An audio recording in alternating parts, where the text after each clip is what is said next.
Bonjour à tous et bienvenue sur AFTCom Channel. Si vous êtes passionné par les langues, les cultures, ou si vous voulez simplement sourire un peu aujourd'hui, vous êtes au bon endroit. Dans notre dernière vidéo, nous avons exploré une erreur de traduction historique qui a eu de grandes conséquences.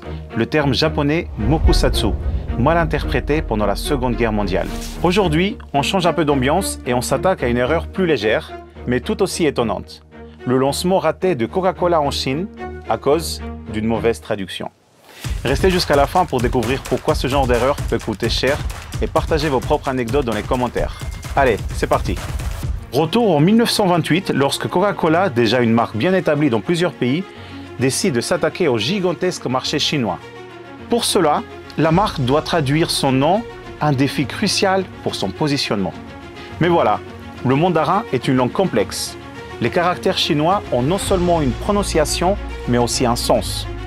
L'idée était donc de trouver une traduction qui ressemble à Coca-Cola, tout en ayant une signification positive. Au début, l'équipe de Coca-Cola a opté pour des caractères qui se rapprochaient phonétiquement du nom. Le résultat, Keku-Kela. Problème, traduit littéralement, ces caractères signifient mordre le tétard en cire ou manger de la cire qui a bon goût. Avouez que ce n'est pas très vendeur pour une boisson gazeuse rafraîchissante, non? Imaginez un instant les réactions des consommateurs chinois devant ce nom improbable. Ce fut un échec initial, mais aussi une source de fou rire pour beaucoup. Heureusement, Coca-Cola n'a pas tardé à corriger le tir. L'entreprise a alors engagé des linguistes et des experts culturels pour trouver une meilleure traduction. Finalement, ils ont choisi Keku-Kele, qui signifie bonheur délicieux en bouche. Non seulement le nom était plus attrayant, mais il résonnait aussi avec les valeurs et attentes des consommateurs chinois. Cette anecdote nous rappelle que la traduction n'est pas qu'une affaire de mots. C'est aussi une question de contexte, de culture et de perception. Une erreur, même petite, peut avoir des conséquences inattendues, voire coûteuses.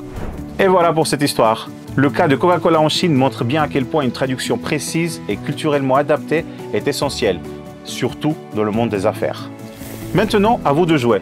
Avez-vous déjà vu ou entendu parler d'autres erreurs de traduction amusantes ou insolites? Partagez-les avec nous dans les commentaires. On adorerait les découvrir. N'oubliez pas de liker cette vidéo et s'il vous a plu, de vous abonner pour ne pas manquer les prochains épisodes de notre série et de cliquer sur la cloche pour être alerté de nouvelles publications. Merci d'avoir été avec nous aujourd'hui et à très vite pour une nouvelle histoire autour d'une erreur de traduction dans le domaine médical.